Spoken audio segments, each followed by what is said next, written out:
আসসালামু আলাইকুম। আমাদের পেশেন্ট ফাতেহা। হ্যাঁ, ফাতেহার এই মাত্র বেবি হলো, একটা ছেলে বেবি হলো, ওজন 2 কেজি 800 গ্রাম হয়েছে। এই ফাতেহার বিয়ে হয়েছে 4 বছর যাবত। হ্যাঁ, এবং বেবি কনসিভ করছিল না, ও 1 বছর যাবত আমার চিকিৎসায় ছিল। অবশেষে ওর একটি বেবি কনসিভ করেছে এবং ছেলে বাবু হয়েছে। হ্যাঁ, মাশাল্লাহ, মা এবং বাচ্চা দুজনেই সুস্থ আছে। কারণ ফাতেহার হাজবেন্ডের মুখে আপনারা শুনবেন ফাতেহার এই জার্নির কথা। হ্যাঁ, বলেন ভাইয়া, পরিচয় দেন, আপনার নাম বলেন। আমার নাম মিঠুন।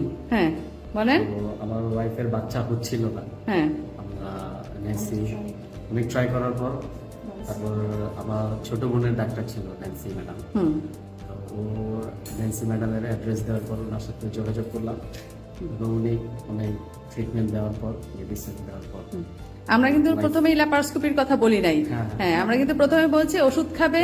হ্যাঁ, 1 বছর ওষুধ খেয়ে চেষ্টা করবে, না হলে তখন আমরা অপারেশনে যাব, ল্যাপারোস্কোপি করব। প্রথমেই কিন্তু কোনো রোগীর আমরা ল্যাপারোস্কোপির কথা বলি না। এটা তারপর ওষুধ খাওয়ার পর মাশাআল্লাহ। হ্যাঁ, আলহামদুলিল্লাহ কনসেপ্ট হইল। হুম, তারপর 1 বছর পর এখন 1 বছর পর কনসিভ হলে এখন আপনি একটি বলেন ছেলে বাবু হয়েছে। ছেলে বাবু হয়েছে। হ্যাঁ, সুস্থ আছে তো বেবি? জি, আলহামদুলিল্লাহ। হ্যাঁ, মা সুস্থ আছে। হ্যাঁ, ফাতেহা বলো তুমি একটু। কেমন লাগতেছে? খুব খুশি। হ্যাঁ, খুব খুশি যে তুমি মা হতে পেরেছো, এটা অবশেষে। ঠিক আছে, আচ্ছা ফাতেহা, তোমাকে ধন্যবাদ। হ্যাঁ।